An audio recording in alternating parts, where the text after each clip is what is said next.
မိုးကုန်းလို့တည့်ရကလေးတွေငိမ့်နေရင်တိမ်တွေပြိုတော့မှကြိုသိတယ်ဝါဆိုရဲ့သိသတိရမိတယ်ပုံညက်တို့ရောက်ရှိကြောင်းကိုကြင်ညာကငွေမုံငွေစားတွေရွာတော့ခွေဝါဆိုရဲ့သိသတိရမိတယ်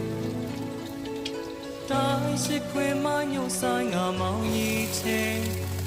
မိုးချင်းနဲ့တဲ့ကြရဲဝါဆိုရဲ့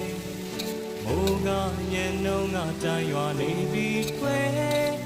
လာနေဝါဆိုရဲ့မိန်ကလေးရေမိုးစက်ကလေးတွေငုံနေတယ်တို့မျက်နှာမိုးစက်ကလေးတွေလာစနေတို့ဖြစ်ကိုပြောပြပေးပါဝါဆိုရဲ့မိုး